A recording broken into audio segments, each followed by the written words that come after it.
The weeks and months have passed since the final checkered flag flew on the 2011 season, and now it's time to start a new season. The Lucas Oil Slick Mist 200 for the ARCA Racing Series about to get underway, kicking off the 60th anniversary season for the ARCA Racing Series. Let's get the engines fired right now.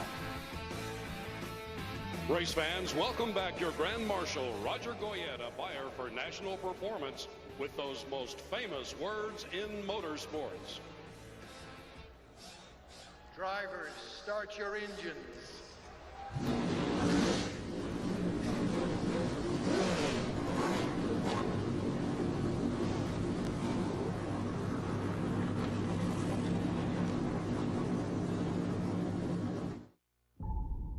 It's 2012, and everything starts from zero. Zero. A blank slate. A new beginning. New paint jobs. New fire suits. New attitudes. Most importantly, new points. Celebrating ARCA's 60th season in 2012 means a new chance to etch another name in Daytona history.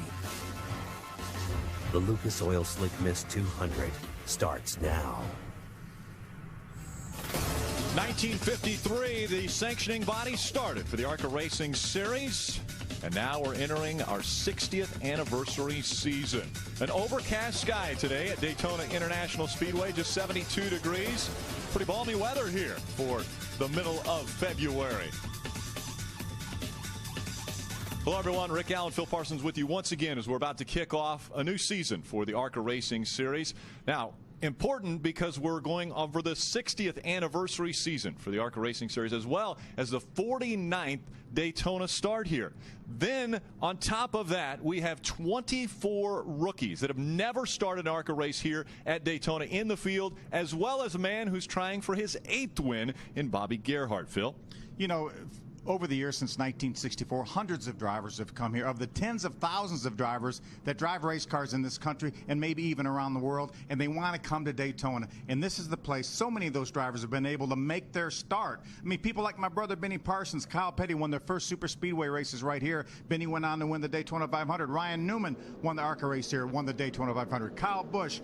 A lot of people have got their start, their super speedway start here. We've got 24 drivers, as you mentioned, that have never been here before, over half the field, and you have one 7-time winner, Bobby Gerhart, who actually sat on the pole, but his time was disallowed because of an engine leak, and he will start back from the 42nd spot, a spot he's not used to seeing, but we will see him make his way towards the front, though. And that will be one of the interesting points that we will follow this entire race, as Bobby Gerhart will make his way toward the front. Of course, this season kicks off the 60th anniversary for the ARCA Racing Series, but earlier this year, we lost the co-founder. The Automobile Racing Club of America is a body formed by John and Mildred Markham back in 1953. Mildred was 38 years old when the couple decided to put all their time and effort into providing a safe and fair environment in which aspiring racers could hone their talents. Mildred Markham passed away earlier this year after giving 60 years to this sport she loved. Mildred Markham, the matriarch of ARCA.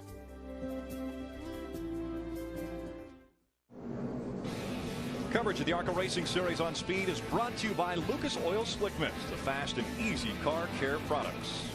By Menards, save big money on all your home improvement needs. Qualifying held yesterday for the ARCA Racing Series season opener from here at Daytona International Speedway. And the car that won that Menards Pole Award presented by Ansel, Sean Carr. He is winning his first series pole in the ARCA Racing Series and will lead the field to the green flag. And that's a pretty formidable job for a young man like Sean to win his first pole and then have to lead the field of 43 to the green flag here at Daytona. And we have an interesting lineup in the top 10. 4 of the top 10 have never started an ARCA race here at Daytona. Yeah, a lot of inexperience up front here. You see Mikey Kyle, Right there, starting back in row number 5. He has some experience. Back in the field, Frank Kimmel, 9-time champion of this series. Start in row 9. Again, a new team there with ThorSport Racing. See, Leilani Munter will start back in row number 13 alongside Terry Jones. Sloan Henderson, Melchaduna, the 3 ladies that will start this race. Brennan Poole, Paulie Haraka from the 5-car Venturini Motorsports team. That's where Bobby Gerhardt's going to start 42nd in the field. We have Ray Dunlap, Jim Trado, and Jamie Howe covering all the stories from pit road. Let's start off with Ray. Well, thank you, Rick. So excited to get this 60th season of ARCA Racing underway. And, of course, Daytona is the biggest race of the year. How are you going to win this race today? Well, my prediction is you're going to have to do some 2-car tandem drafting. We've seen it in NASCAR, and the folks in ARCA have told these drivers, do not push each other in the center of the corner. Now, what's going to happen in the last couple of laps, I don't know. My crystal ball says we're going to see a big pack for the early part of the race, and in those last couple laps, 2 cars are going to hook up, and they're going to shoot to the front. Jim Trado? Right, things got interesting yesterday in post-qualifying. A couple of cars, several actually failed inspection. Bobby Gerhardt won, but the teammates at Venturini Motorsports will have to go way to the back and start on provisional. That'd be the 25 of Brennan Poole. Right rear quarter too high. Left front balance too low, and his teammates, number 55 of Paulie Haraka. Those 2 teammates will start behind row 16. They're joined by that veteran Bobby Gerhardt in the back. Look for that trio to team up and head to the front. Jamie? Thanks, Jim. Well, before Bobby Gerhardt can find his way back in contention for an 8th victory here at Daytona, he's first going to have to dance around 24 Daytona rookies. A couple to keep an eye on, Ryan Reed and Chris Windom, who will start 2nd and 5th. Now, with so many rookies in the field, the question becomes, who do you trust to draft with when over half the field have never even done it? Choosing the right partner today could decide the race. Thanks, Jamie.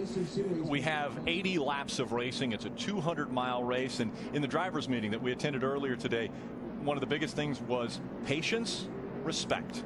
You can't go out at the beginning of this race and win it. You have to be there at the end. And they kept saying, have patience early on in this race and respect your competitors. You can lose it early in the race. You can't win it. Again, Sean Corr and Ryan Reed making up row number 1. We will drive along with 4 different drivers. One of those being the 23 of Spencer Gallagher. Spencer will start 35th on the field. We will also ride along with Leilani Munter driving the Cove-sponsored Dodge. She will start from the 26th spot. And we have a very good view of the front row. Ryan Reed will start 2nd in the number 15 car. And a pole sitter, first career pole for Sean Corr and the Empire Racing Ford. Top 10 in points last year. Looking for a big day today. Talked about Ryan Reed starting on the front row. That is one. Ryan Reed starting on the front row. That is one of the 5 Venturini Motorsports entries in this race. So they have stacked the field hoping to get to victory lane today to start off the 2012 season. Pace car has made its way onto pit road. The field now in the hands of Sean Corr as they make their way through the tri-oval. Fans on their feet. Green flag in the air. We're underway.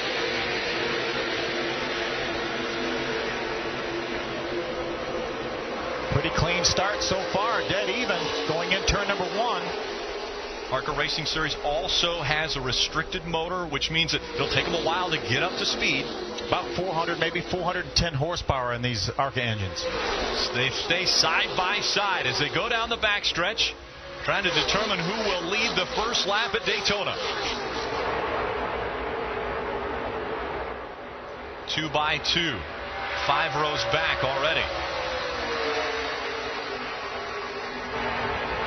See Steve Blackburn, the 94 car, jumping right in behind Sean Corr, propelled him out in front of Ryan Reed.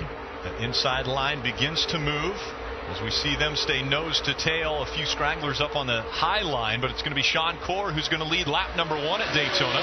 We saw this race dominated last year by Bobby Gerhardt, running the bottom of the racetrack right against that yellow line all the way around. And here comes Bobby, and I wonder if this is strategy. I wonder if he's going to top off the fuel. He's pitted on lap number 5 last year. If he tops off the fuel and said, I'm going to go the rest of the way. He was at the back of the field because of them having their time disallowed in qualifying, so now they come onto pit road. Ray, what are they talking about?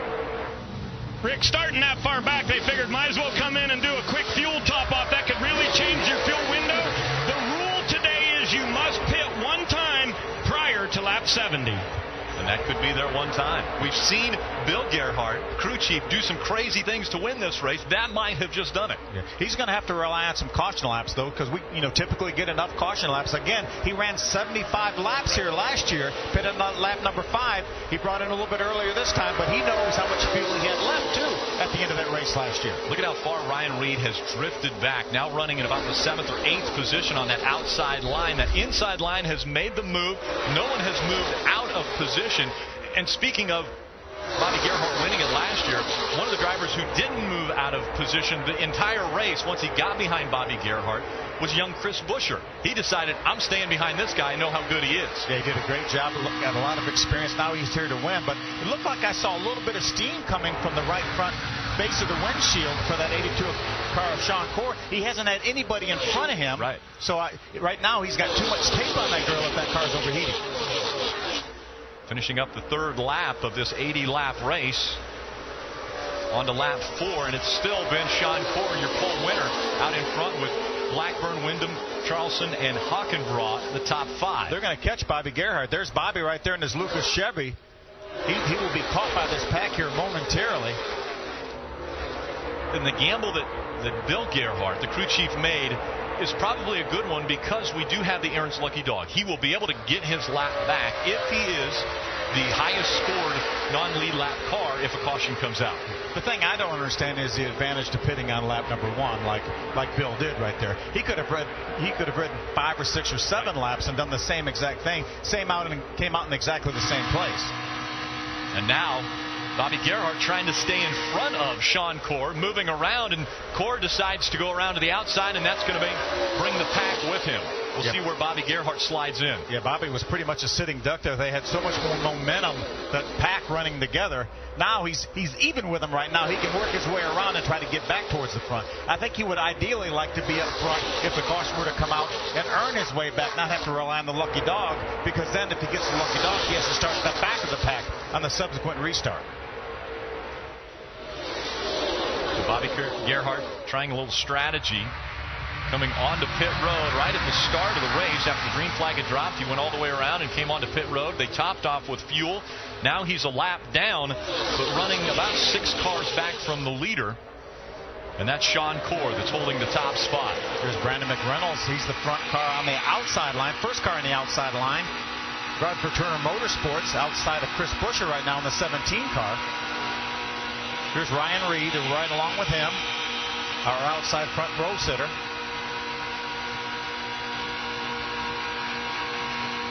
And you never hear any change in the engine. When we ride along with those cars, you just hear that constant hum. Ray Dunlap. Well, Rick, I was a lot like Phil. I thought, why not stay out till lap 10 or 11 for the 5 car? So I went and asked crew chief Billy Gerhart, what was your plan there? He said, I felt like we could pit and get out in front of the field and stay out there, and that would put us in position to be ahead of the entire field and not take a chance of being in the big one in case there is one. But obviously that didn't work out. He said, not to worry, there is a lucky dog. He's okay there, but he likes the single file position they're in front of the 2x2 pack racing. Yeah, Ray, you're right. He's in a pretty good spot right there if he can keep that side-by-side battle of Chris Buescher and Brandon McReynolds behind him. But if that car gets, that outside line gets a little bit of momentum and puts up in the middle, I don't think that's where Bill wanted Bobby to be. So Ryan Reed now dropped down to the double yellow line. This is an unfortunate situation. The 29 of Sloan Henderson is on the inside on the apron area of the racetrack as they're working out of turn number 4, and around goes one car as they're coming toward pit road. The 33 Milcaduno sliding down pit road, and that brings out our first caution. I think that may have been precipitated by those cars seeing Sloan on the inside. There may have been some people that moved to the outside just to give her a little bit more room, even though she's a good 15 feet inside of the yellow line. So Milcaduno around, coming out of turn number 4, slides on the concrete apron and into the grass as she came off of pit road, and it looks as though waiting to decide if she needs to take the hard left turn to go back in the ARCA garage. Let's look again at what happened. You see some cars moving around about mid-pack, There's going to be some contact. Looked like the 33 Milka Duner tried to move back to the inside. And I believe that was Will Kimmel that was already committed to the inside next to the yellow line, and they made a little bit of contact. She did a nice job keeping that 33 car out of the inside wall. Take a look at a picture from our DirecTV blimp. See her move over. I believe that is the 68 of Will Kimmel that she made contact with. She was running in the 18th position. And so close, traveling at over 180 miles an hour to that inside wall. So Milka Duno with a couple flat tires, and they'll have to go to work on that race car to get her back out. But coming out of turn 4, a wild ride for the 33. Welcome back. Lucas Oil Slick Mist 200 from Daytona International Speedway. Yeah, that's Travis Pastrana watching the ARCA race. Right behind him, he's got good friend Matt Crafton.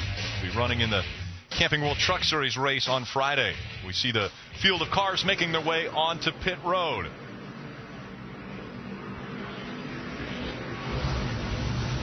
Majority of the field coming down pit road, at least little.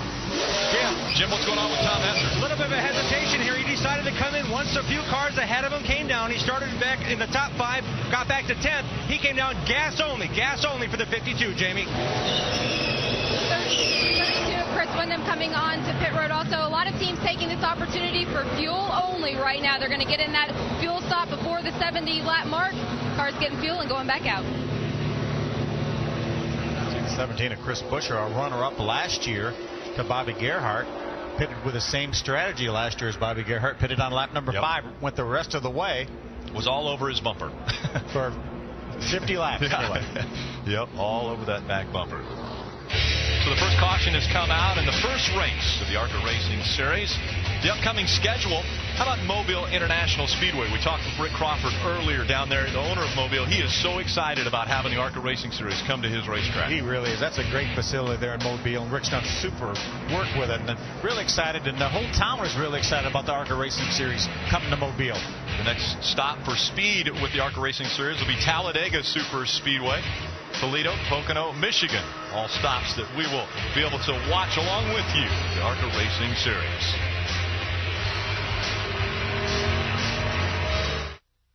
Welcome back to Daytona Beach, Florida. Gorgeous shots coming from our DirecTV blimp. The aerial coverage of today's race brought to you by DirecTV. Only DirecTV gives you dedicated driver channels, so you'll never miss a second of your driver's race. Call 1-800-DirecTV. Beautiful area taken over by NASCAR in February.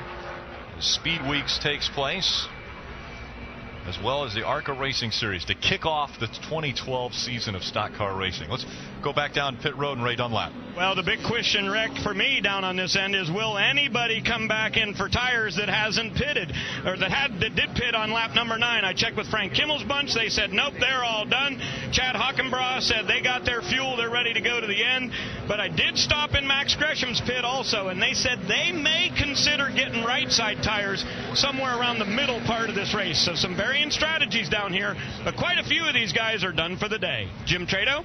Ray, a couple of guys actually had to come down out of necessity. One was John Wolf, the crew chief that powered Poucher Shelter to the ARCA Championship a couple years back. He's on the box for Matt Lofton for Coulter Motorsports. He came down for gas only and put tape on the nose. He said we were running a bit too cool. Opposite for Alex Gregory, the number 78 machine, the Mosquito Patch 4. The car was overheating. They had some water coming out of the overflow, so they took advantage under this caution to take gas and fix their issues. One was too cool, one too hot. We'll see how it plays out for them. Thanks, guys. Good looking shot of Alex's car right there, the 78. They'll get everyone lined back up again. Scoring monitor saying that Sean Corr will bring the field back to the green flag as we're getting ready for the restart. They're continuing to get everyone back in line. And Phil, early on in this race, we haven't seen two cars get together and try to work to see if they're faster than the pack.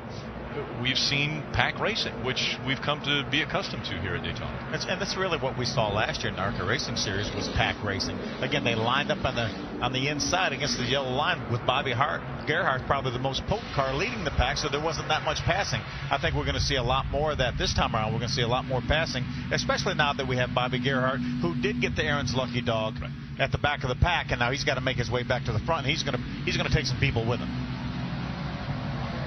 Working together to try to get from the back to the front. Don't want to be involved in any type of incident that might take place if you get caught in the middle for the back. They're bringing in the 33 of Milcaduno on the hook. Back. Going into the infield. The 11 of Lewani Munter. Around goes, or excuse me, the 12 of Levante Munter goes around. We stay green for the moment as she knows caution is out now just as she gets that car refired. Caution will come out once again. That was coming off of turn number 2. You saw it as it happened. Obviously, they had a tire situation, left rear. Left rear completely off of that race car. She was at the very back of the pack and maybe the next to the last car. We see her trying to make her way without the assistance of a tow truck or a push. Take another look. We're riding along with Lewani. And she heard it going down. Yeah. She realized she had a problem there. She had a couple cars behind her, but she realized she had a problem. And that kept her from getting some serious damage, maybe getting into the inside or the outside wall. Coming out of 2, you could hear her getting out of the gas. You see her way in the back and that tire going out. Around goes that number 12.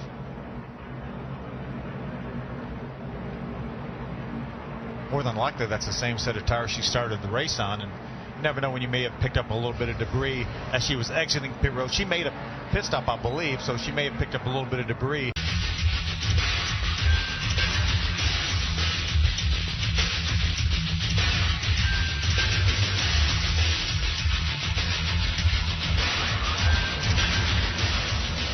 And welcome back to Daytona International Speedway as the field continues to get back in line as we're going for our second restart now. The Lucas Oil Slick Mist 200 on our 16th lap with 64 laps to go. And a year ago in this very race, one young Ty Dillon made his first ever ARCA racing start at Daytona.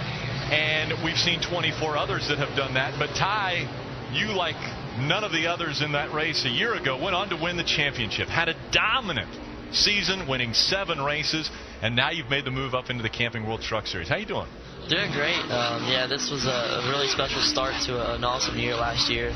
Couldn't enjoy the ARCA Series much more than what we did. We had 7 wins. Just had an awesome year. And, you know, it's a great series. You get to come places like this and learn how to race at the tracks that you'll be learning at in the NASCAR rankings. So, love the ARCA series, and looks like we've got a good race shaping up. Can you hang out with us for a little while? We'll call a little ARCA racing. Yeah, definitely. You're going to have to teach me how to do this. I'm not really used to it. We've got one of your former crew chiefs leading right now, Cale Gale. Yeah, that's really cool. I'm happy for Cale. He's got a new deal going for him, and he's a really great guy. He did a good job crew chiefing, so maybe if this racing deal don't work out, he can be a great crew chief for somebody. We got Cale Gale out in front, Ed Kennedy running second, Mike Harmon, Terry Jones, and the 02 of Josh Williams, your top 5, but here at Daytona, those change fast. Yeah, Brandon McReynolds is on the move in that 4 car on the outside. You see him 3 wide back there. There's Chris Buescher in the middle. I tell you, Chris Buescher had a great race here, Ty, and he gave you a run for your money all year. Yeah, he did. He's an outstanding driver. You know, they don't have the equipment and sponsor money that most of these teams do, and Chris does an awesome job of finishing races. He'll be one that's going to, I'm sure, fight all year this year for another championship, and he's a great racer, and he's a really good guy to be around too. How about the run we saw out of the Lucas Oil number 5 of Bobby Gerhart? He restarted toward the back, and already Bobby Gerhart has made his way up into the top 15, running 12th the last time they went by the stripe. Yeah, he's got some tricks up his sleeve. I don't know what he's got going on with his pitch strategy, but it usually works. Brandon McReynolds makes his way around that 6, and Brandon McReynolds now out in front of the field at Daytona. And the Pat McReynolds name sounds familiar as we see some 3-wide racing back here with Frank Kimmel in the middle, Bobby Gerhart on the outside. That's because it's Larry McReynolds, our broadcast partner's son, Brandon. Brandon getting an opportunity to run the Daytona race here in the ARCA Racing Series, and now out in front of the field. Jamie. A little story on Brandon McReynolds. The last time he was in victory lane here at Daytona, he was only 9 months old, and that's because his dad, Larry, was crew chief for Davey Allison, who won the Daytona 500 back then. Right now, he's looking to get back. Well, we got Bill Coffey coming across the stripe, but after being into the wall, coming out of turn number 4, so Bill Coffey brings out the caution once again. Right front tire down. Yeah, but may have cut down a right front tire exiting turn number 4. Ty, I remember this race last year, and I know you guys you guys pitted about halfway, so well, it shouldn't be any problem to work your way back to the front, and everybody lined up, and nobody got on the line. Nobody actually moved. Yeah, it was really tough to pass last year. I see these guys there a little more 2 wide, 3 wide action. I don't know if they had a rule change or what's made these guys be able to draft better, maybe just being a little more aggressive than what the race was last year. But yeah, the race kind of stalled out last year, and there wasn't very much pass, and I know I was running second early in the race and moved out to try and make something happen, and it turned out to be a bad mistake. I fell back, and it took the whole race just to get back to 11. Take a look at what happened here with Coffey. He's the 18 on the outside, into the wall there, and then just stayed in the wall all the way through the trial. Yeah, he may have cut his tire down, but it wasn't drastic. You can see he's already into the outside wall there, and then makes a little more contact when the car starts to come off the wall and jerks back into the wall. But tough break for Coffey. Ray Dunlap. Hey, Rick, I just wanted to add, Ty was talking about rule changes. One of the ones I noticed this weekend is the fact that they went about 30% stronger on the rear springs of these cars. They're required to have 600-pound rear springs, and ARCA actually issues those to them. But what that does is throws that rear spoiler up. Winning this one! Ty Dillon will win in the Windy City for his 3rd victory on the season. This could be 5 out of 11 this year, closing in on 50%. None better than Ty Dillon at Iowa Speedway. He wins his 7th career race. Ty Dillon, his 9th career win in the ARCA Racing Series. He has won over 50% of the races that he started. The official hardware for Ty Dillon, a champion named here today at Toledo. Welcome back to Daytona International Speedway. Joining us here in the broadcast booth is Ty Dillon, your 2011 champion. 22 career starts, 9 wins, 7 of those coming last year in your championship season, 19 top 10s. That was the reason he was able to hoist the hardware at the end of the year. He's going to be up here calling the race with us for a few more segments, but first let's go back down to Jim Trado. Just a quick thought, guys, while we have a moment. Rick Corelli is spotting for the number 6 Ream Chevrolet for the driver of Cale Gale. Cale's never been to Daytona in a car, and he's got a full-time truck schedule ahead of him with Eddie Sharp Racing. What they've done is surrounded that driver with veterans. Jerry Baxter on the pit box. Rick Corelli in the spotter stand. This is kind of typical here in the ARCA Racing Series, where you've got former crew chiefs of champion cup drivers like Paul Andrews coming to the ARCA Series. Ben Leslie now with Sean Corr. A lot of veteran leadership leading these young drivers on the racetrack. And Rick Corelli had a long discussion with his driver as he was leading and then got passed by a number of cars here to drift back to 4th about how that plays out in the race and what their strategy may be. So as much as these drivers are new to the racetrack, a number of them are surrounding themselves with veterans in the pit box. And Ty, I don't know if you recognize the number 6, but that car was your Speedway backup car they bought off of RCR. Never raced, brand new car for Cale, but certainly a fast bullet here in that 6 machine for Eddie Sharp Racing. Did it look familiar? Yeah, it does. I walked through the garage earlier today. All the cars were lined up, and there's quite a few RCR cars that in the field that are really running good. I know Steve Blackman, the 94, and Drew Charleston is in my car that I ran at Daytona and Talladega. So those guys look like they're doing really good, and it shows that the RCR cars are looking pretty good. We'll see how Brandon McReynolds does as he is out in front of the field for this restart. Ryan Reed just behind him in the 15. Wyndham, Cale Gale back there in 6th. And Chris Buescher running in the 6th. Chris Buescher in the 5th spot. There's the father of the race leader, Larry McReynolds, on the right side of the screen. And coming into the trioval once again, green flag back in the air. We're back underway.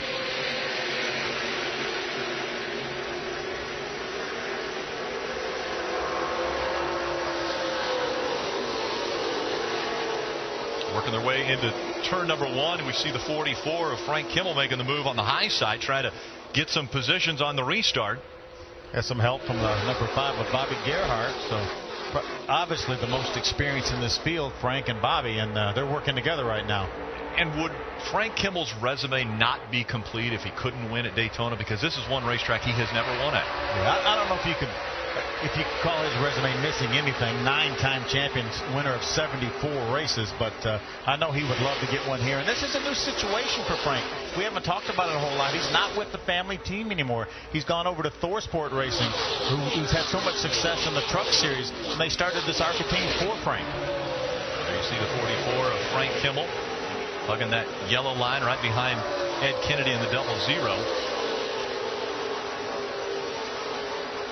Ty Dillon joining us up here in the booth. You somewhat run in a family business, I guess, with grandfather Richard Childress making sure that you've got good equipment to race in and week out. That's important to you, obviously, family. It really is. I couldn't imagine racing without my family involved in it. You know, my grandfather, my dad, my mom, my brother, just everybody. We're all so involved in our race team and in the sport. And you know, it's a tough deal when a family team breaks up. You hate to see that, but sometimes you got to move on.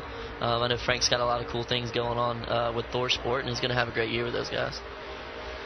Brendan McReynolds still out in front as we've completed the 25th lap of 80-lap race on lap number 26 now. Everybody's staying in line right now. He's got 3 guys right behind him. Brandon does that have never been here before. Ryan Reed, Chris Wyndham, and Gale we talked about. Ryan Reed again started this race on the outside of row number 1. A little shuffling went on after a few pit stops, and riding along with the pole winner, Sean Corr, in that race car. We were just in the middle of a 3 wide there, and I'm sure that gets to be a little bit nerve-wracking here at Daytona, going over 180 miles an hour. That 82 of Sean Corr now on the outside of 2 wide racing. Yeah, they've got a good little pack going now. Steve Blackburn, the 94 car, is leading that pack. There he is right there, right in front of Sean Corr. Here's Paul Haraka, the 55 on the inside. And again, you don't see these cars moving up and bump drafting. You see a little bit of a cushion in between each one. And again, the ARCA officials have told them there is no contact in the corners. You're not allowed to bump draft in the corners. They said on the straightaways, if you get a run and you can help another driver or you can work together as a tandem, that's fine. But once you get to the corners, you are supposed to separate. And part of that reason is, as we talked earlier, there are 24 drivers making their first ever start here. Now, you get to the Cup Series and Nationwide Series, those guys have a lot of experience here for the most part. Again, so many of these drivers so young and just getting their first attempt at racing at Daytona, they don't need to be pushing all the way around this racetrack. Yeah, and I know last year at Talladega we were kind of riding along like this. I was out front, and the race was kind of real calm. And then all of a sudden, Chad McCumbee and Frank Kimmel got together and hooked up with a tandem draft, and it threw a whole new curveball into the game there at Talladega.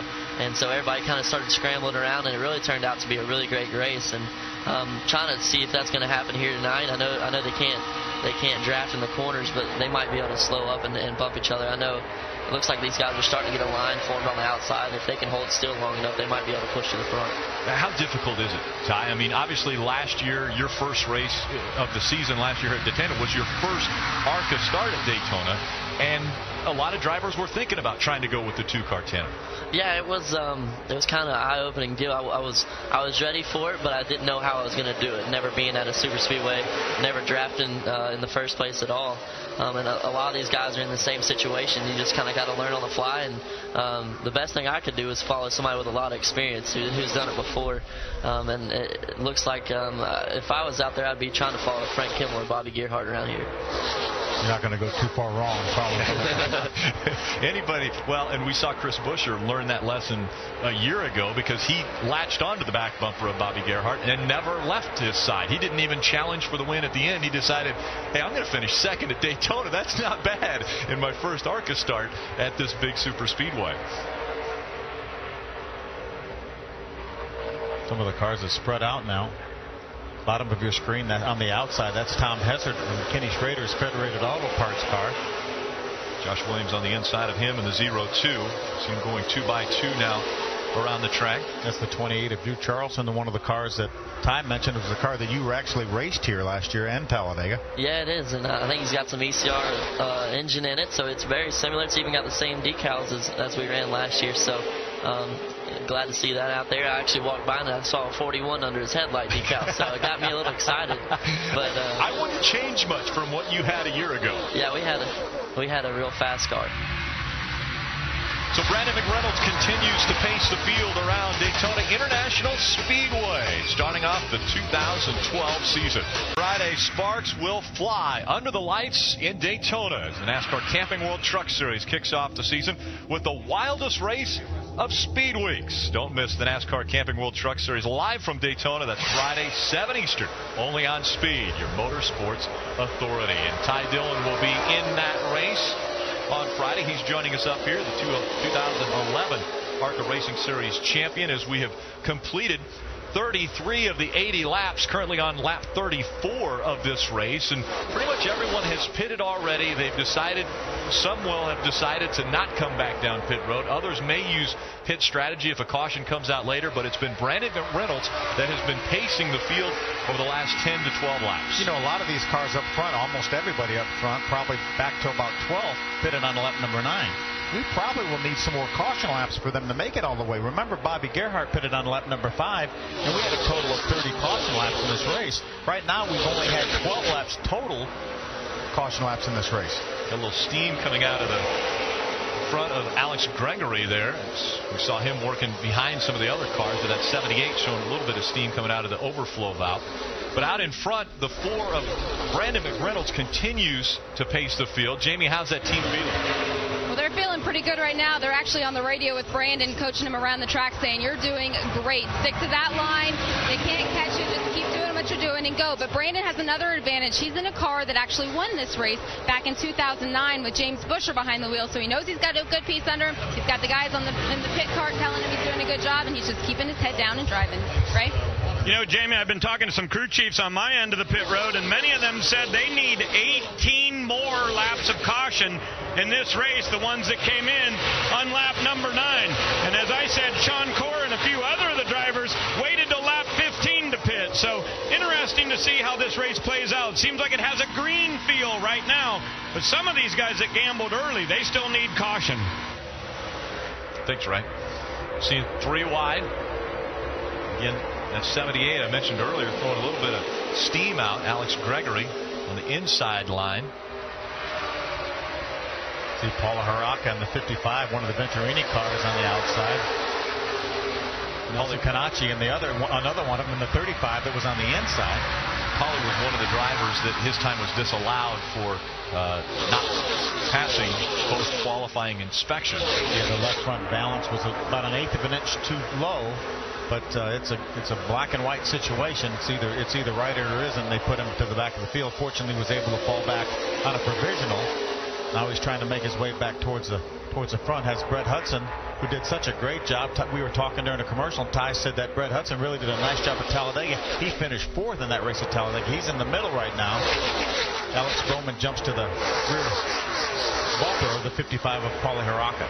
And there's 2 names right there that we mention a lot when we're doing the K&N Pro Series, both the East and West Series. Paulie Haraka as well as Alex Bowman racing in the K&N Pro Series. And this is the first start for Paulie Haraka in the ARCA Racing Series. And what bigger challenge to put in front of you than Daytona International Speedway? Have at it. Yeah, but good practice for him, too, because he will be here next week with Richie Waters' team. The Truck Series scheduled to do a full season in the Truck Series for Richie Waters. So it's great experience to come here. And Ty, I know your first truck race is coming up next week here at Daytona, and I know this race you ran last year is going to be really valuable as far as experience goes. I think it definitely will. Here in Talladega, really well prepared me for what's going to happen, I hope.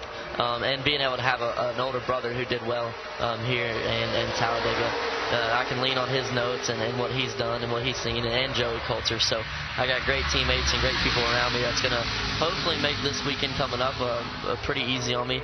You never know with Daytona what's going to happen, especially with these trucks as wild as they get. It's going to be an exciting race under the lights, so it's going to be a lot of fun. Jim Trado, we've been talking a little bit about Paulie Haraka. How's that team doing?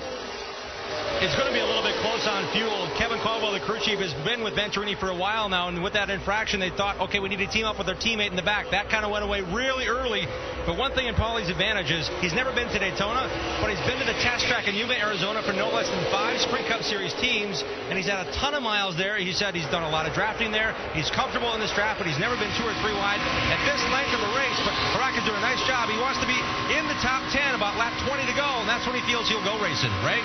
Hey, Jim, we're on board right now with Sean Corr in that number 82, and as we were looking from the high shot, I could see a little bit of water starting to come out of the overflow. Sean came on the radio and said, we're at 240, and I've got the fan on. You guys noticed that he was throwing a little bit of water when he was the leader.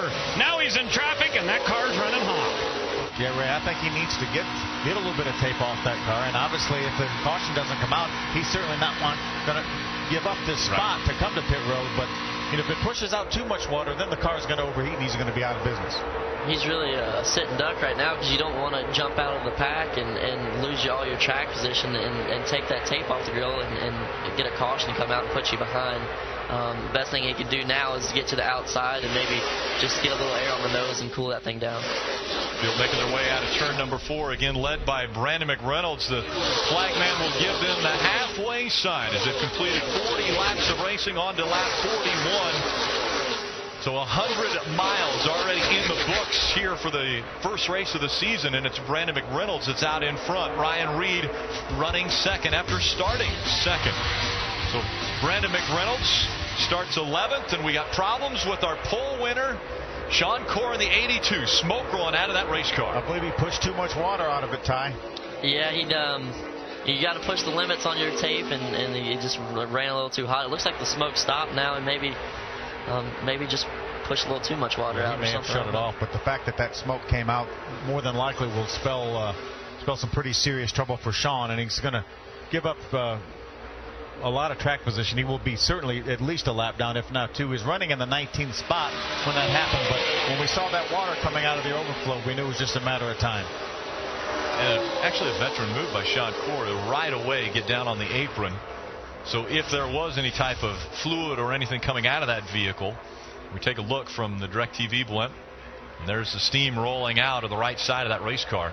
Looking a little terminal right there, doesn't it? Yeah, coming out of the exhaust, that's usually not a good sign. It looks like he got it shut down, though, and kept from putting oil on the track. We can ride along with him. We'll take a listen. Yeah, take a look at that.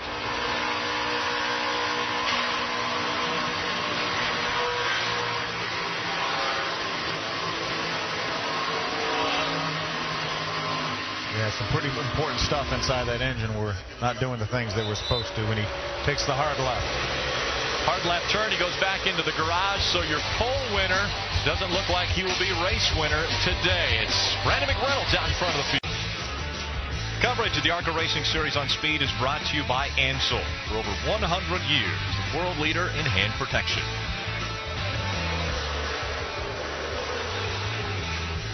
.5:30 here in Daytona Beach, Florida.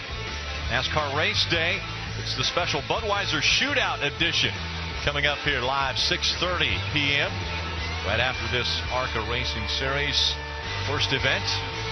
We want to stay tuned as they get you ready for the Budweiser Shootout taking place right here on this 2.5-mile super speedway. Some pretty heavy traffic for the leaders. They caught another pack of cars to put them a lap down. Brandon McReynolds was able to get by and negotiate those lap cars and get out front, get back down to the bottom. But you see Frank Kimmel now on the outside racing alongside Ed Kennedy in a 3-wide battle. The hard wide pack coming out of the turn. The hard thing with these cars is getting time to pass, and when you catch a slower group like this is kind of your opportunity to make some moves, and it makes it tougher even though there's more cars around you, but this is your time to gain some positions, and this is also a time where you get to see a big wreck. Yeah, and Bobby Gerhart in that 5 is almost at the back of this big pack as he works his way trying to get back up to the front. You know, we touched on it, and Ray mentioned too. I'm not sure most of these cars. Oh, there's a little bit of contact right there. Bumping and banging. I'm not sure very many of these cars can make it on fuel if we don't see some more caution laps. We just saw the 39. That was Fane Skinner that had a little smoke coming out of the left side as contact was made with that race car. Spencer Gallagher in the 23 car right now being shown in the 37th spot. He was one of those cars that was in the pack that got passed by the leader and lapped. And you saw the sun there. Obviously it's been an overcast day all day long, and now as we get to the point where the sun is setting, it's in their eyes because the clouds have moved off to the east of us, and now we've got the sun becoming a factor in this race as far as vision. The tough part about it being overcast all day is you set you put a shield on that's clear, and then you get out there and the sun pops out, and then it's in your eyes, and now you really can't see. I remember the sun was really bad in this race last year for us too. The best thing you can do is concentrate on that yellow line if that's where you're running, or that car in front of you, and it kind of causes a little bit of a hazard. It's a little bumping and banging here. We'll take another look. Steve Blackburn in the 94. Ed Kennedy in the 00. Ed's down below. Actually got forced down below the yellow line, it looks like, by Fane Skinner in the 39. James Hilton, the 48 right there, and the 10 of Ed Pompa make just a slight bit of contact. You know, you guys have brought it up. The big story, now that we've gone quite a few green flag laps, are we going to have problems with fuel? Let's hear from the guy who's out front, Brandon McReynolds. Jamie, what are they talking about in that pit? Yeah, the race leading team, they're saying they're going to need some more caution. They are really going to be close on fuel if they don't get a good long caution period. So definitely something to keep an eye on. They've just told Brandon over the radio, hey, when you get a chance, you've got mail. I'm not sure what that's code for, but the team definitely working out fuel strategy. Jim? And Jamie, fuel strategy is not an option for the number 6 of Cale Gale. They have yet to pit in this entire event. They will be out of fuel by lap 60. The driver just radioed in a lap ago. Hey, I think I see some debris on the front stretch. Yeah, I'm sure he did. Just saying. Yeah, most of the crew chiefs told me about 60 to 65 green flag laps were what they felt like the pit window was. And obviously what Bobby Gerhart and Chris Buescher did last year, pitting on lap number 5 and making it the rest of the way. But that was with about 30 caution laps. We've only had 12. This race has had 24 or more caution laps every year for the last 13 years. So crew chiefs and teams were expecting a few more caution laps. And as we pass the halfway point and looking at coming up on the 50th lap with only 30 laps remaining when they get to the stripe, the laps are winding down for the possibility of more caution laps. It's Brandon McReynolds still out in front of Ryan Reed, and of course Cale Gale, well, he needs a caution because he hasn't stopped for fuel yet. Check out and subscribe to our NASCAR mobile alerts. Get the latest race results and breaking news sent right to your phone. Text NASCAR to Speed 3 for Speed NASCAR text alerts. And welcome back to Daytona International Speedway. Out in front of this field, still Brandon McReynolds, Ryan Reed holding on to second, and the 32 of Chris Windom in third. Yeah, great story with Ryan Reed. He was diagnosed about a year ago with type 1 diabetes, so he's racing one of maybe 3 race car drivers in the country that do that with type 1 diabetes. They told him that his career was over, but he said, I'm not going to let that keep me down. And what a great job he's doing. Sam Bass, a good friend of ours, has designed the paint scheme on Ryan Reed's car. You can see that 15 car, great looking car. Ray, what else is going on with Ryan Reed down there? Well, he hasn't said much on the radio so far, Phil, but I got to say, I absolutely love the paint scheme on that. It is a Sam Bass design. Kind of reminds me of the old Darrell Waltrip Western Auto look. It's got a faded checkerboard on it, and it looks really cool. But I talked to Ryan, and he said that he is planning on running the entire season in the ARCA Series by Menards this year. They've got 15 or 16 races sold right now, and they're hoping to get the balance done. That he said they can get late into the season, and hopefully more sponsorship will come along. But he thinks this is a team led by Jonathan Davis good enough to go win a championship. Right now he's in pretty good shape at Daytona. Really good shape. Hey, Chris Windom, another one of those drivers doing a nice job. He's a 21-year-old open-wheel driver driving for Wintron. We're used to seeing those Wintron cars running really well. Chris Windom jumped in this thing and doing a terrific job. And Chris Windom, here's a guy who his background is more on dirt. He's had success in the ARCA Racing Series when they go to Springfield. His career best was 3rd last year at Springfield on the dirt. And think about that. Now he comes to a 2.5-mile super speedway going over 188 miles an hour. The team certainly does have a lot of confidence in Chris Windom, even though it is his first super speedway, his first Daytona. But they said one thing that Chris is really good at, he gets into his rhythm and he doesn't get overexcited. A track like this, an event like this, that's a huge quality to have. They're on the radio right now saying you've got this thing figured out. Just stay hooked up with the 15 car. Stay hooked up with the 15 car. We heard those words a year ago with Chris Buescher. Stay hooked up with that 5 car, and that's exactly what he did. And it looks as though these guys are just staying on that double yellow line, single file, following after Brandon McReynolds. But again, the big story will be, without more caution laps, how many can make it to the end, if any? Yeah, I don't think right now the top 10, everybody with the exception of Cale Gale, pitted on lap number 9. We know Cale's going to have to pit. By the rules, he's going to have to pit. Looks like the 18 maybe spun coming back down pit road. You see him, he made repairs after getting to the outside wall. And then right now Steve Blackburn's running in the 11th spot, the 94 car. He pitted back on lap number 15. So I still don't even think that's going to be enough fuel to get him to the end. It's Bill Coffey in the 18 that is, again, perpendicular to the way you're supposed to be on pit road, and it looks like he's having troubles getting that car refired and moved. And if he's still in that position the next time by, ARCA might start looking at having to figure out how to get him off of pit road, but that might bring the caution out. Or he gets it fired back up again, but seems like a bad day gone worse for him. See some ARCA racing officials making their way over there to try to assist that 18 to get him turned back around the right way as the pack makes their way out of turn number 4, and now coming into the tri-oval, again led by Brandon McReynolds. Obviously a caution flag right now is going to change the complexion of this race, and if that happens on the racetrack, so be it, but we certainly don't want to have that 18 car doing donuts on pit road cause a caution flag and affect the outcome of the race. The 78 team of Alex Gregory, they're pushing his car behind the wall right now as Brandon McReynolds just 22 laps remaining in this race, and his father Larry McReynolds, I'm sure, is pulling out whatever hair he has left on his head, wondering what to do here to the end of this race. Brandon ran a really good race at Talladega. Me and him drafted the whole time together, and he's a really great drafter, and he's ran a couple of these ARCA races at super speedways, and he's doing a good job. Yeah, I think he had an overheating issue, I think, in that race at Talladega, and had made an unscheduled pit stop, lost a lap or two, and then was very, very competitive. As you mentioned, ran with you.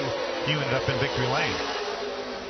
Ty, I know that you have got a race on Friday. We want to wish you best of luck. Thanks for joining us up here, helping us call the race, and best of luck in the rest of the week. Thank you. Thanks for having me, guys. Car world by storm this year. The show critics are calling awesome, unbelievable, and unlike any other car building show on television. It is back with a second season of all new episodes and all new drama. Don't miss a special preview of Car Warriors. That will be Friday, immediately following the Daytona truck race, right here on Speed, your motorsports authority. Let's go back to pit road and Jim Trado. And Rick, when we stepped away from commercial, that was lap 60. That was the magic moment. That was the final call for the sixth car of Cale Gale to come to pit road. They did pit on lap 60. They had tires ready because the lap prior, the driver said right front, Jerry, right front. They did not change tires though, so there may be a right front tire issue for Cale Gale. They did come down pit road, lost the lead lap. They came in, had to come for pit and fuel, and they did just that, Ray. And Jim, most of the guys I've talked to that pitted on lap 9 are going to be at least 7 laps short in this race. We're at lap 63 right now. I expect most of these guys will try to come to pit road by lap 70. You want to make sure you don't do it too close towards the end of the race. And again, keep in mind, ARCA goes with a green, white, checkered, and it can do it multiple times. So many of these guys way short on fuel. Yeah, Cale Gale has been able to stay in front of our leader. If the caution flag were to come out now, he would be on the lead lap. It won't be a matter of time, though, before this pack will catch him as fast as the pack's running. Yeah, pack's still clicking off laps just over 48 seconds, which is about 185 miles an hour, and a single car is not going to be able to get up to that speed, but the pack working together will consume that car of Cale Gale here shortly. And most of these drivers have done a terrific job staying in line like they have, especially up front in the top 8 or 10 positions. Not one of these guys has gotten out of line. Brandon McReynolds, Ryan Reed, Chris Windham, Chris Buescher, and Mikey Kyle, your top 5. And it's Max Gresham, Will Kimmel, Fane Skinner, Steve Blackburn, and Bobby Gerhart, your top 10. Yes, Bobby Gerhart has made it into the top 10 after his interesting pit strategy to start this race. How about our Messina rookies at Daytona as we take a look at the Team Messina rookie spotlight and where they're running? Brandon McReynolds, a rookie, out there in front. Yeah, doing a great job. Fane Skinner running along in the top 10. Steve Matt Laughlin back in the 23rd spot. All in line as they work their way back into the tri-oval. 15 laps of racing to go here in Daytona. Jamie, how's that floor feeling? Getting a little shaky down here in the Tartar Motorsports pit. They just told Brandon, though, here's the deal, bud. We are in this thing to win it. We're going to go for it. He said, we need you to save fuel when you can. Just keep your head down. Be smart about this. But they are not planning to come in for fuel. How about that for strategy? Save fuel if you can. Don't let anybody get by you. Well, I mean, I think that's the only call to make. This is not a team that runs full time. You see Mark Brett up there, who won a championship with Justin Lofton, is calling the shots in that car. So I think it's a great strategy. And if I was in their position, I would do the same thing. If you're running for points, then you have to think about it. But for right now, for Brandon McReynolds and that Turner Motorsports team, I think that's the only call they can make. In it to win it. What Brandon McReynolds is trying to do. Back in the 10th spot, Bobby Gerhart trying to win it an 8th time, right? And Rick, you never know from year to year whether Bobby Gerhart's going to run all the races in ARCA. He's done it a number of times and had some great seasons. But this year he said he's concentrating on the super speedway races, and they don't have plans to run all the races. I just ran over to his brother Billy, who's the crew chief, and I said, many of these guys are 5 to 7 laps short. He said, we're going to have about 2.5 ounces left in that car, but we can make it to the end.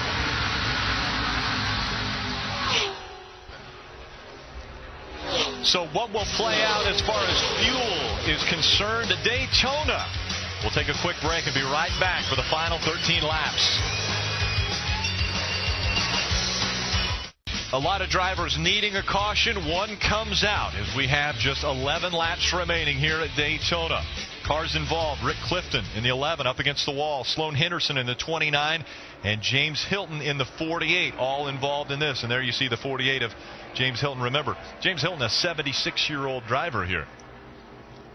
A lot of damage to the back of James's car. Let's see if we can see what happened here. See two cars together. That's James on the inside of the racetrack, moves up the hill right in front of Sloan Henderson. She had absolutely nowhere to go, as well as Rick Clifton in the 11 car. Clifton stays up against the wall. Sloan came down, as well as James, but it looked like James was in front of another car and got turned around right on the bottom of the racetrack. A lot of damage to that 29 car. That's Brian Keselowski's race team. Unfortunate. Makes these crew chiefs think a little bit now. Yeah. Do you come to pit road or do you stay out? How comfortable are you with the amount of fuel you have right now? We know that the 4 Brandon McReynolds, you see Sloan walking around. Fortunately, she's okay. We know that Brandon McReynolds was going to stay out and roll the dice, but now they have the opportunity, as we watch this hard contact once again, they have the opportunity to come down pit road. Will they? Will they make that decision to come onto pit road? We know that Cale Gale doesn't have to, just came onto pit road and was out in front of Brandon McReynolds, so he was not a lap down. That means that he will not have to receive the Aaron's Lucky Dog, which would have put him at the back of the field. This is the time when these crew chiefs are going to earn their money right here. This is the call. If they come down pit road and then some people stay out and they're not able to get back to the front, then they're going to get bit. Pit road is open, and it looks like almost everyone staying on the racetrack. You see, that looks like the 9 of Max Gresham is the first car that's going to come down pit road. Max was running in the 6th spot. There's Fane Skinner in the 39. Here comes Frank Kimmel in the 44. Tom Hessert in the 52 making their way down pit road. Chad Hockenbraw is coming in the Tasty Apple car. There's Max Gresham right there, Ray. Well, Phil, when you're in 7th, you do whatever the leader doesn't do. If the leader pitted, Max was going to stay out. Right in front of the 9, we see Frank Kimmel also pulled in there. They needed to come in and get fuel. Let's go to Jim Trado. Tom Hessert came down pit road. His crew chief, Johnny Richardson, said there's been way too many green flag laps. This team has already pitted twice, but way early on in the race. Hessert down for fuel, 2 seconds, down and away. There's car owner Kenny Schrader right there. Won so many of these ARCA races. Has been Frank Kimmel's nemesis when it comes to Toledo. Either one or the other who's been able to head to victory lane at the Toledo Speedway. It's not like Kenny hasn't been doing anything. He's been racing a lot of dirt here locally. Yeah, he stays very busy. Kenny actually slowed down a little bit last year by only going to 90 yeah, I was races. Say 85 or 90, something like that. Normally over 100 races on his schedule. Brandon Davis in the 2, the Aaron's Lucky Dog. So Brandon Davis will get a lap back. Currently running in the 27th position. He was the highest scored non-lead lap car. That will put 27 on the lead lap when we get ready to restart once again.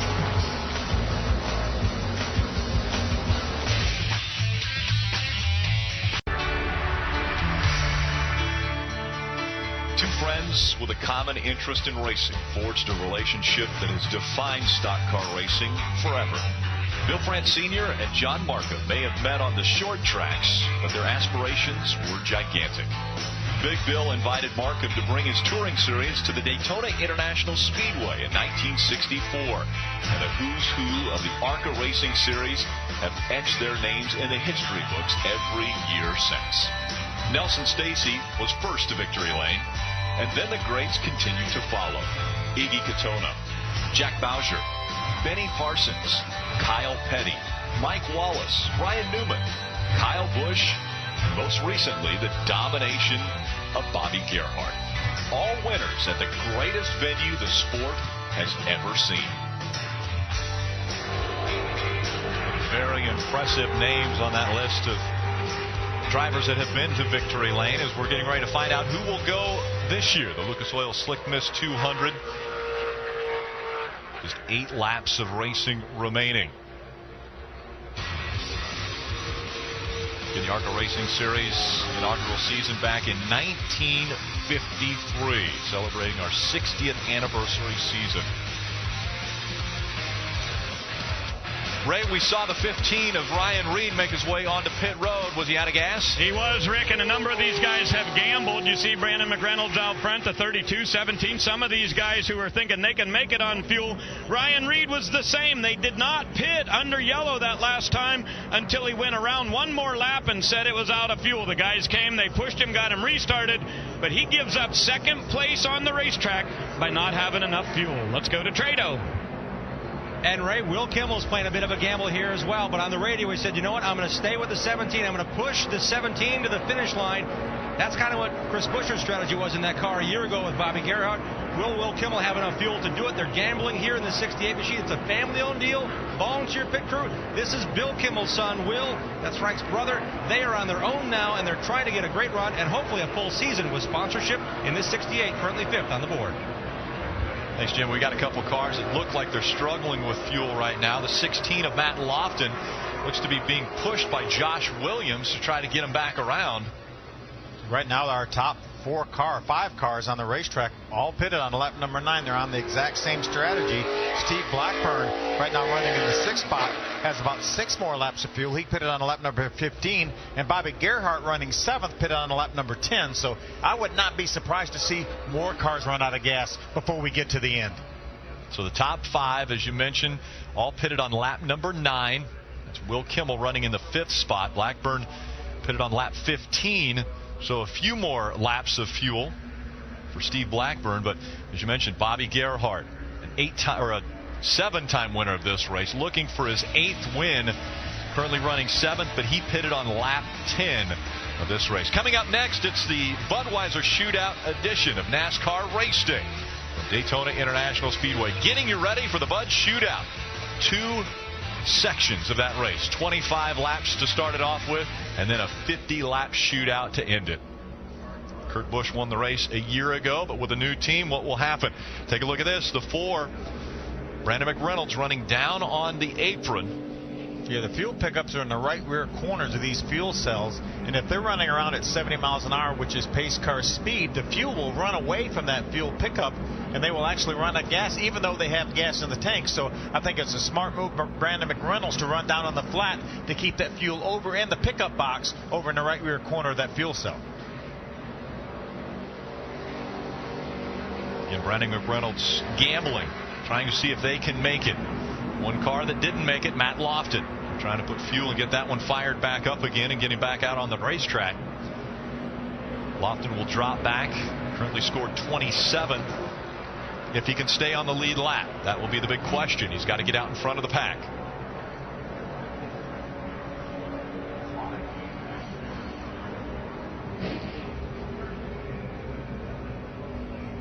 See Chris Windham also down on the apron of the racetrack on the flat, trying to keep fuel in it. I'm not sure Chris Windham has any fuel right now. He may be out of gas.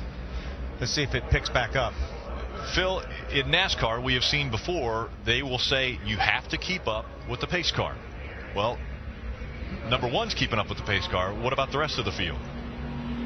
How about that? Mikey Kyle comes down pit road at the last instant. He realizes he doesn't have enough gas to keep this thing going. He has to come down pit road. We're getting 1 to go right now. 1 to go. Will be a 5-lap shootout when they come back to the stripe. As you see, Mikey Kyle making the decision to come onto pit road. Also, Spencer Gallagher in the 23 and the 30 of Terry Jones also coming onto pit road. Bobby Gerhart.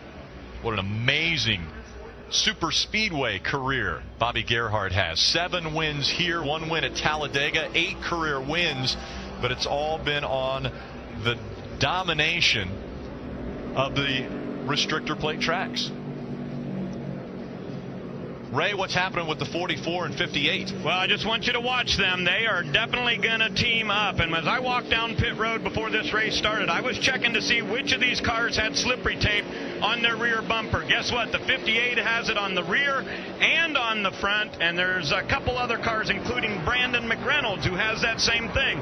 I told you at the top of the show, my crystal ball said there's going to be some 2-car tandems. I think we're getting ready to figure out if anybody can do it. And I think Hackenbracht and Kimmel are 2 guys that are going to team up and try to push their way to the front.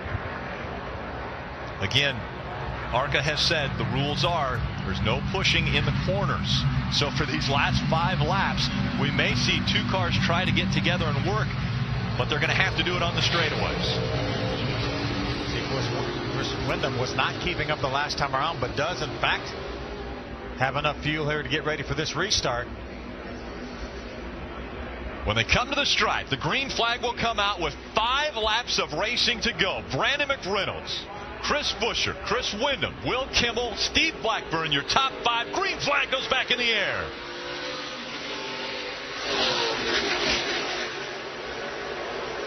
Right to the double yellow line goes the 4 of Brandon McReynolds. He'll try to hug that yellow line for the final 5 laps. These guys really have to be on their toes with the possibility of some of these cars up front running out of gas. Single file line, 1 through 10. Early on, breaking away from the rest of the pack here. Now the pushing is going to happen. People are going to be fighting for room on this racetrack. Down the backstretch. Couple cars taking a peek outside of the line. Chris Buescher 3rd in line. Now remember, he followed Bobby Gerhart for just about the last half of this race and never was able to make a move on him. Is he going to still sit there again and finish 3rd, or going to try to make something happen? We haven't seen a lot of contact as far as bump drafting all the way up to the final 5 laps. Will it happen now? 4 to go for Brandon McReynolds in the number 4 car out front.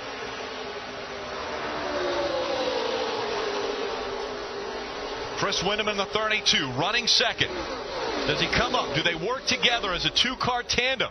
You see the 17 falling back just a bit. That's Chris Buescher running 3rd. Well, if they're going to make a move, they need to have a little bit of gap. You can't be right on him and make a move. Maybe that was intentional. Pauly Haraka gets around. Pauly Haraka spins and goes into the infield. Caution does not come out yet. We stay green. Side by side for 2nd. Now Chris Buescher did make the move on Chris Windham.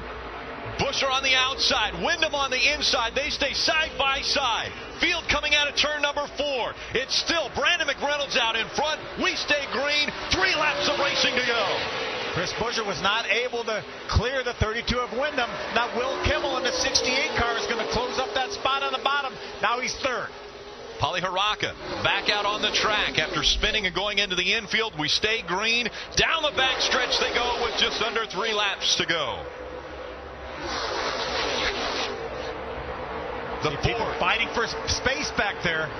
The 4 of Brandon McReynolds watching as they fan out behind him. He's loving that as long as he stays on the yellow line. Max Gresham in the 9, just in front of the 44 of Kimmel. Those 2 looked like they were going to work together, and now Gresham dropping back. Kimmel jumps to the inside. This time by 2 laps of racing to go. Reynolds, Windham, and around goes the 17 of Buescher. He'll slide back up the racetrack.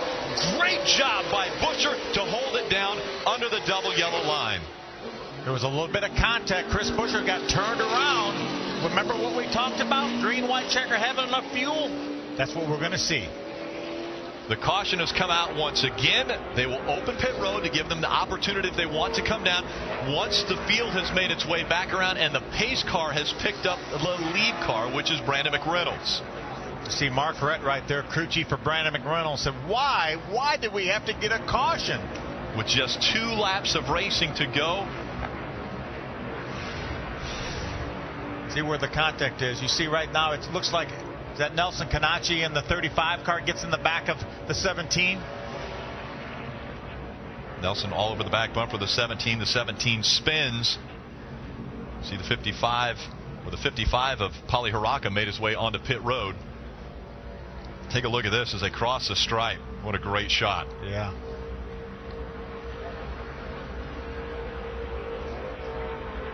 Yep. Not what they wanted to see. Yeah, that's Marquardt right there. He knew that that caution flag could potentially really hurt him on fuel mileage. Jamie, I know that they weren't happy when this caution came out. Did they think they were going to make it? They know that it was going to be really close, and Marquardt is getting really nervous down here. He's saying, you've got to stay on that apron, bud. You've got to shut it off when you can. Just remember, keep your head down. We are here to win this race, and right now we're running on borrowed time. He said all we can do now is just hope and pray.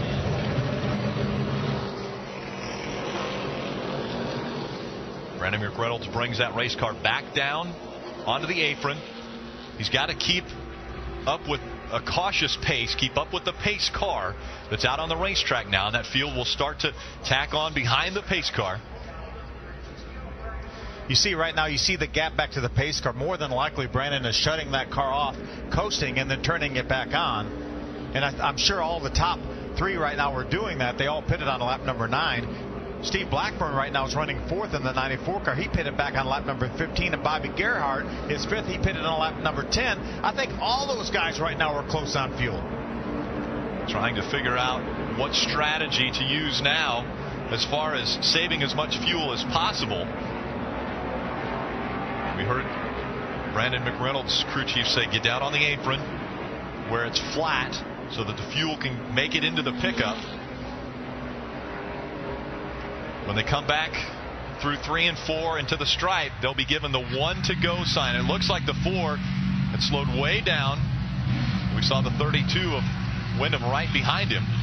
Yeah, they're all shutting their engines off and then coasting and then refiring and going.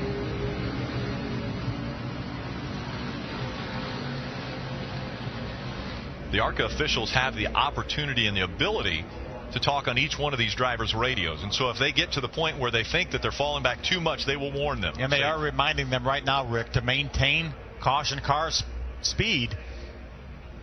Right now, this is the completion of lap number 80. This would have been the prescribed distance right here. They're getting 1 to go. That means that we're going to run at least 83 laps. Yes. To complete this one. So they've crossed the stripe, completing 80 laps. The next time by, they will get the green flag. And remember, we'll do multiple green-white checkered potentially attempts. Multiple green-white checkered attempts. Now that they have passed the prescribed distance of this race, they will try until they can get a green flag finish. Ray, what's the strategy now with the 5 and 28? Well, you'll remember when Ty Dillon was up there in the booth, he said that number 28 is a race car that is a very, very good piece. Drew Charlson driving that right behind Bobby Gerhart, and the crew chiefs had confirmed that those 2 are going to stick together, and Billy Gerhart tells me they can make this distance even with the green-white checkered. Even though it's going to be close, that 28's planning on sticking right to the bumper of that Lucas Oil Chevrolet. Well, it's a pretty good strategy since we know that Bobby Gerhart always is a factor when a checkered flag flies at Daytona. That's a pretty good strategy to stick to the back bumper of the 5. But is it an insurmountable type of goal now, running in the 5th spot, and you hit it at lap 10? Fuel is going to be an issue. Yeah, we're coming to green this time, and the restart is going to be so critical. If any one of these guys misses a gear or their car coughs and doesn't go, that could really create some chaos.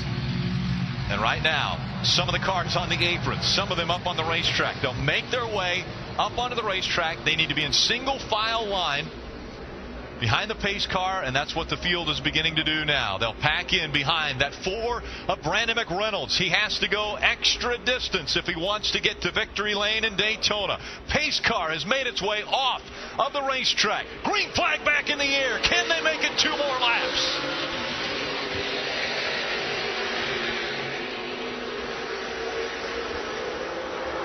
Brandon McReynolds coming up to speed. Chris Windom just behind him. Will Kimmel running third in that 68. We had one car run out of gas. Alex Bowman in the 22 car ran out of gas. There he is right there. He will definitely not make it around if he'll make the hard left-hand turn and get out of the way. Looks like that's what he's going to do. He turns off the racetrack, gets out of the racing groove. Now the question is, who's going to make it to the finish? Those that are gambling on fuel. A little bit over a lap, a little less than a lap and a half to go right now for our leaders. Coming out of turn number 4. This time they'll see the white flag, meaning one more lap of racing at Daytona. White flag in the air. Brandon McReynolds 2.5 miles away from his first victory in the ARCA Racing Series. Brandon McReynolds had a great run at Talladega last year, had a fuel pickup issue, was not in contention at the end of the race, even though he was running up front. He's got about 3/4 of a lap here to get it done. Will someone gamble and peek outside of this line? Down the backstretch they go sideways. Back about 6th place was Charleston, I believe. I believe that was Brett Hudson. Hudson just behind him in the 09. Got turned completely sideways and saved it. Into turn 3 and 4 for potentially the final time.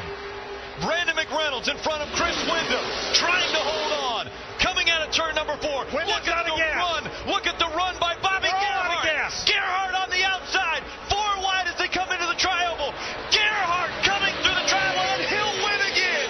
8-time winner, Bobby Gerhart. Trouble as they pass across the start-finish line. And all sorts of cars out of fuel. Great variation in speed. Somebody got together. They need to slow it down here. This race is over. There's cars flying through here with cars sideways. Did we just say you can't count Bobby Gerhart out until the checkered flag flies? Bill Gerhart celebrating, saying, how did this just happen?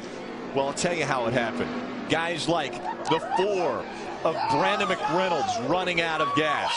Windom in the 32 running out of gas. The 68 of Will Kimmel running out of gas. And guess what? They stopped 1 lap later than those other cars did. 1 lap, and that's all it took. And they go to victory lane for the 8th time here. Watch this, Rick. Coming out of turn number 4. Wyndham's the first one to run out of gas. That pack of 3 checking up now. Kimmel trying to move to the inside. You see the 4 runs out of gas. And slingshotting around the outside is Bobby Gerhart, getting win 8 at Daytona. Then they just got all jumbled up there. They were 4 wide with the cars running out of gas, along with the cars trying to get to the finish. I'll tell you what, Bobby Gerhart just put himself in a class of his own. Certainly did. Look at this now. Look at how slow Brandon is right in the middle of the racetrack. See people get turned around right there. How about the job Brett Hudson did with the 09 car? Watch. Take a look at some of the reactions of the teams as they're coming out of 4. Top right, Mark Rett, crew chief for Brandon Reynolds. There's Billy Gerhart, Bobby's brother. You see their crew there. Left side top of your screen.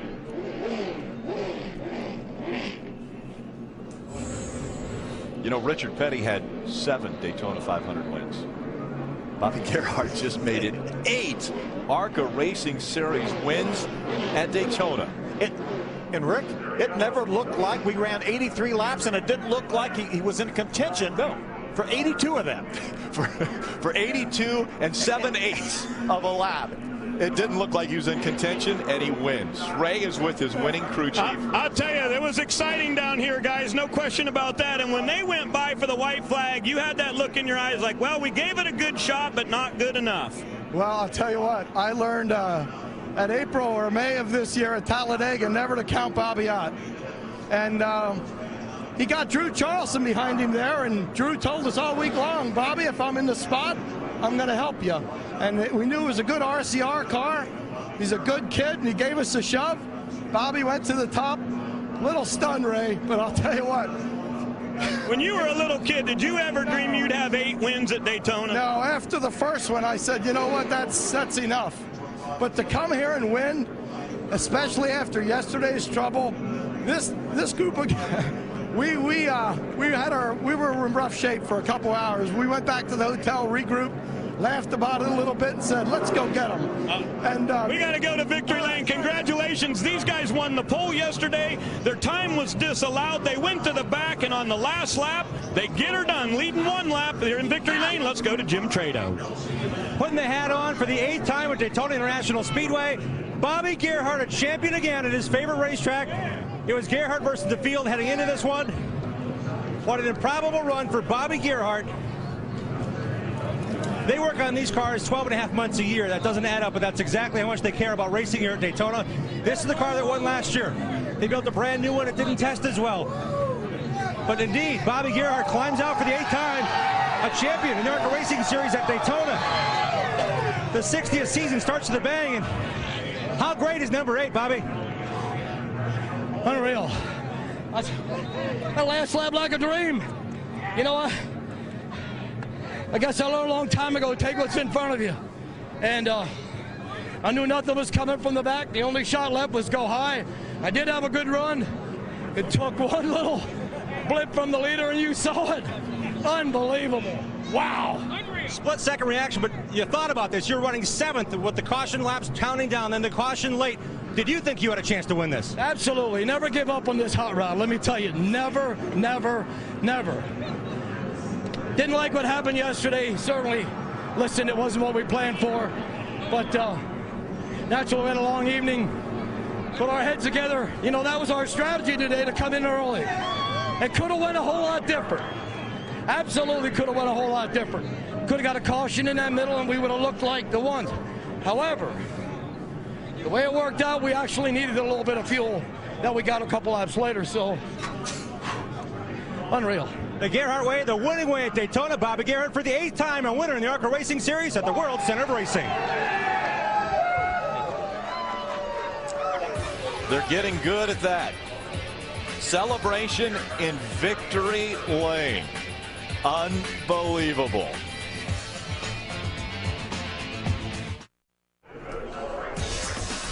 Welcome back to Daytona International Speedway. Well, if this is any indication of what it's going to be like for Speed Weeks, what a way to kick off the first stock car race of the year. Watch this now. You see guys running out of gas. There's 3 or 4 cars running out of gas. Bobby Gerhart slingshots by on the outside, and then melee taking place after the fact. Once they had crossed the start-finish line, a lot of contact here. Frank all the way down on the bottom of the racetrack. You see, we're getting a report that the ARC officials are reviewing this tape right here because there were some people that went below the yellow line, but I think they went below the yellow line to avoid the accident. Let's hear from Drew Charlson with Jamie. Well, Drew Charlson was one of the 24 rookies that took the green flag today. Drew, you finished 2nd in your first attempt here at Daytona. I see your hand shaking a little bit. When do you think you'll be able to calm down? Oh, I don't know. It's going to be a long night for us. That was pretty awesome. I felt like I just won that race. Man, I wasn't seeing that coming there. That was awesome. When you look at the field that was around you and everything that happened at the end, at what point did you realize, you know, this thing could really work out for me? Well, when I got behind Bobby Gerhart there, when I got around the 94 in the backstretch, I knew I was behind the best guy out there. And when the spotter came on and says he's going to do something and just follow him, I knew I just got to stay glued to him. That's all it took. All right, thank you. Congrats. Thank you. Thanks, Jamie. How about that smile on his face? Yeah. I feel like I just won the Daytona race. He finished 2nd. Gerhart does it again at Daytona. Magic Man.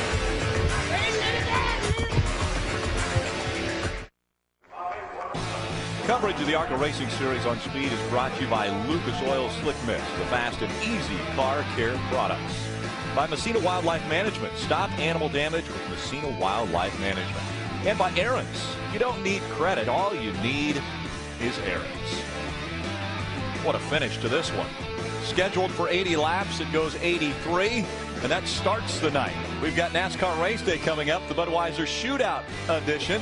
That is coming up next. Let's hear from Will Kimmel. He finishes unofficially, back in maybe top 5 here, we're thinking. Jamie?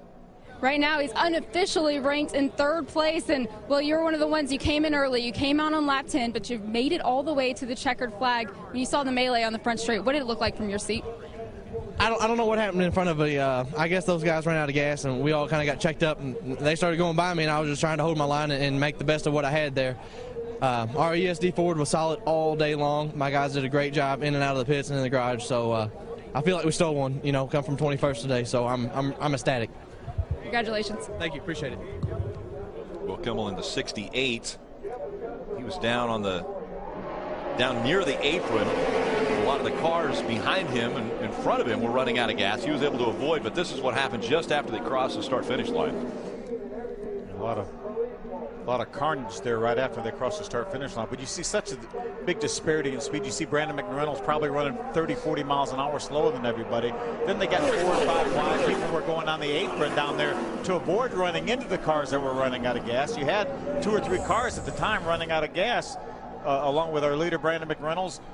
And Chris Windham in the 32 were also running out of gas. Well, he's going to need more shelf area for all of the trophies. Bobby Gerhart amazingly comes up and wins his 8th Daytona ARCA race. What a great start to a 60th anniversary season for ARCA. The 49th Daytona ARCA race, and it's won once again by Bill and Bobby Gerhart. Congratulations, Bobby Gerhart, winner at Daytona. Race day's next.